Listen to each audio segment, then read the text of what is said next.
வாழ்க வளமுடன். வணக்கம். அஸ்ட்ரோ டிவைன் சேனல் நேயர்களுக்கு, நிர்வாகத்துக்கு என்னுடைய வணக்கங்களையும் வாழ்த்துக்களையும் தெரிவித்துக் கொண்டு, இந்த 2026 புத்தாண்டு எவ்வாறு இருக்கும் என்பதை நம்ம பார்க்க போகிறோம். இதில் பார்த்தீங்கன்னாக்கா 2025 அப்படிங்கிற போது இதில் ஏற்பட்ட பாசிட்டிவ் பலன்கள், நெகட்டிவ் பலன்கள் நிறையவே ஏற்பட்டதுக்கு. அந்த 2025 என்னென்ன ஏற்பட்டுச்சு அப்படின்னு பார்த்தீங்கன்னாக்கா, அந்த 9க்குரிய 2025 கூட்டினீங்கன்னாக்கா 9ன்னு வரும். அந்த செவ்வாய் கிரகத்துக்குண்டான குணாதிசயங்களை அது காமிச்சுது. எப்போவுமே நமக்கு பாசிட்டிவ் கண்ணில் படாது, நெகட்டிவ் தான் நமக்கு நியூஸ் பேப்பர்லாம் வரும். நம்ம அதை தான் பார்ப்போம். உலகம் முழுக்க என்னென்ன நடக்குதுங்கிறத உலகம் முழுக்க நடக்கிறத நம்ம மீடியாக்கள் நிறையா இருக்கிறதுனால தெரிஞ்சுக்குவோம், பார்த்துக்குவோம். ஸோ இது மாதிரி இருக்கும்போது என்னென்னு கேட்டிங்கனாக்கா, செவ்வாய்க்குரிய பலன்கள் என்ன அப்படின்னு பார்த்தீங்கன்னாக்கா, நெருப்பு விபத்துகள், பூகம்பங்கள், அதே போல் பார்த்தீங்கன்னாக்கா அது நிறையா நடந்தது நீங்கள் பார்த்துருப்பீங்க.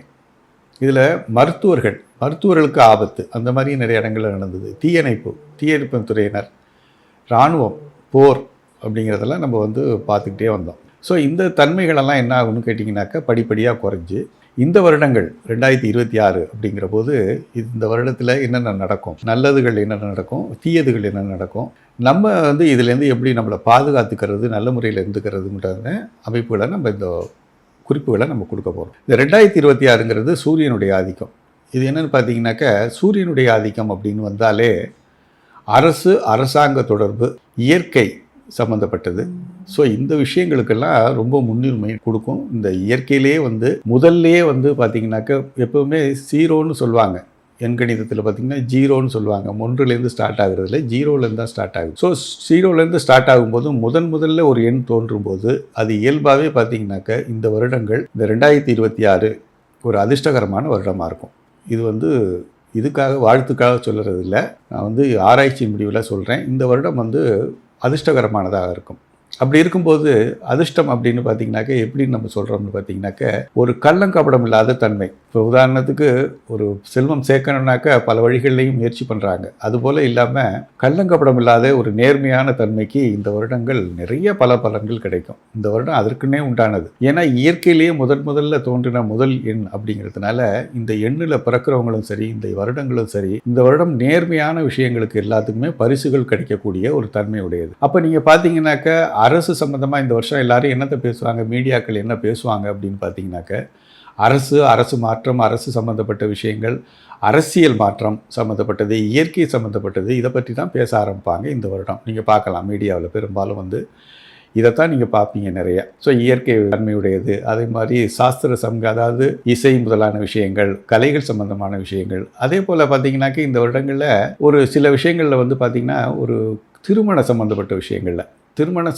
விஷயங்களில் ஆஃப்டர் மேரேஜ், பிஃபோர் மேரேஜ் ஒரு மாதிரியான ஒரு விஷயங்கள், ஆஃப்டர் மேரேஜ் பார்த்திங்கனாக்கா ஒரு பிடிவாத குணத்தின் காரணமாக வரக்கூடிய விஷயங்கள் நடக்கும், சான்சஸ் அதிகமாக இருக்குது. ஸோ இது மாதிரி பார்க்கும்போது இந்த வருடத்துக்கு உண்டான பொதுவான விஷயங்கள் இவை தான். இதில் ஒவ்வொரு எண்காரர்களுக்கும், ஒவ்வொரு ராசிக்காரங்களுக்கும் இது எவ்வாறு வேலை செய்யும், இதுலேருந்து நம்ம எப்படி பாதுகாத்துக்கிறதுன்னு நம்ம பார்க்கலாம்.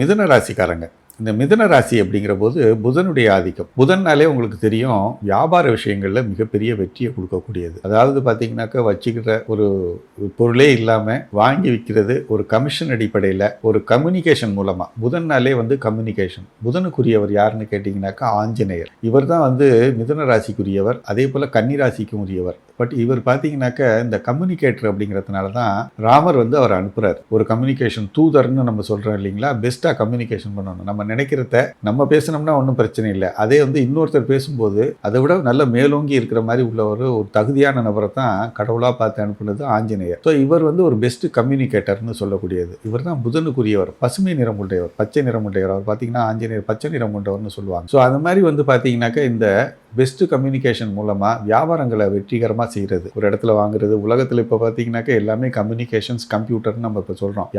எல்லாருமே பார்த்தீங்கன்னா எல்லாருமே கம்ப்யூட்டர் தொழிலில் ஈடுபடுறாங்க. என்ன காரணம் அப்படின்னு கேட்டிங்கனாக்க, 5ங்கிறது அந்த புதனுக்குரிய ஆதிக்கம். 5, 14, 23 பிறக்கிறவங்க இந்த புதனுக்குரிய ஆதிக்கம், அது மிதுன ராசி அப்படிங்கிறதுல என்ன பண்ணணும்னு கேட்டிங்கனாக்க, ஒரு ஈர்ப்பு சக்தியை ஏற்படுத்தக்கூடியது. இப்போ அவங்கள பார்த்தாலே சில பேர் பார்த்தீங்கன்னா அழகோட இருப்பாங்க, சில பேர் பார்த்தீங்கன்னா ஸ்மார்ட்டாக இருப்பாங்க. இந்த ஸ்மார்ட்டாக இருக்கவங்களும் எல்லாரும் பிடிக்கும்.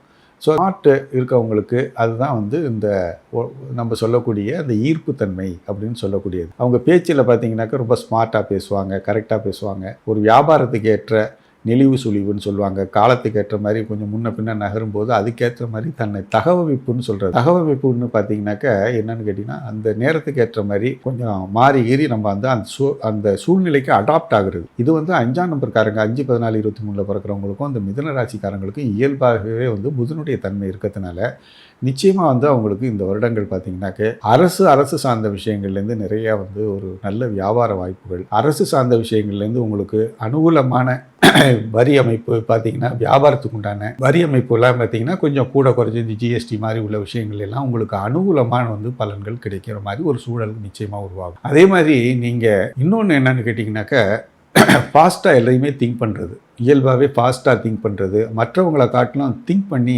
செயல்பாடு கொண்டுட்டு வர்றது. அடுத்தவங்களுக்கு ஒரு 2-3 நாள் எடுக்கக்கூடிய டிசிஷன்ஸ் நீங்கள் குயிக்காக எடுப்பீங்க. ஆனால் குயிக்காக எடுத்தாலும் கூட பிற்காலத்தில் பார்த்தீங்கன்னாக்கா அது ரொம்ப இயல்பாகவே பார்த்தீங்கன்னா அதிர்ஷ்டகரமாக இருக்கும். ஏன்னா யூனிவர்சல் இன்டெலிஜென்ஸ்னு சொல்லுவாங்க. மேலேருந்து வரக்கூடிய யூனிவர்ஸ்லேருந்து வரக்கூடிய ஒரு இன்டெலிஜென்ஸ் பவர், அறிவு, இது வந்து உங்களுக்கு இயல்பாகவே இருக்கிறதுனால பிறப்பிலே இருக்கிறது, நீங்கள் கிரியேட் பண்ணுறதில்ல, பிறப்பிலே இருக்கிறது. இந்த மாதிரி பிறப்பிலே இருக்கக்கூடிய அந்த அறிவு திறனை வந்து நீங்கள் யூஸ் பண்ணுறதுனால வியாபாரத்தில் மிகப்பெரிய வெற்றியாளர்கள் இருந்தாலும் கூட இதே அறிவுத்திறன் பார்த்தீங்கன்னா எதையுமே பார்த்தீங்கன்னா ஒரு பக்கம் பாசிட்டிவ் இருக்கும், ஒரு நெகட்டிவ் இருக்கும். இந்த ஃபாஸ்ட்டாக போகிறது, அறிவுத்திறன் ஏற்படுறது நல்லா பண்ணாலும் கூட எங்கே நெகட்டிவ் ஆகும்னு பார்த்தீங்கன்னாக்க, புதன் வந்து பொதுவாகவே வந்து அலிகிரகம், நூதன பிரியன் சொன்னாலும் புதுமான விஷயங்கள், புது டிசைனான ஒரு பொருட்களை அணிகிறது, டிசைன் உருவாக்குறது, மாடல்ஸ்ன்னு சொல்லக்கூடிய இந்த காலத்தில் நவீன காலத்தில் ஏற்படுத்த நடக்கிறாங்க போகிறாங்க ஃபேஷன் ஷோ, இந்த மாதிரியான ஒரு மாடல்கள், இந்த மாதிரி இதெல்லாம் பார்த்தீங்கன்னா பெரும்பாலும் வந்து இந்த மிதுன ராசிக்காரங்க 5, 14, 23 பிறந்தவங்களாக தான் இருப்பாங்க.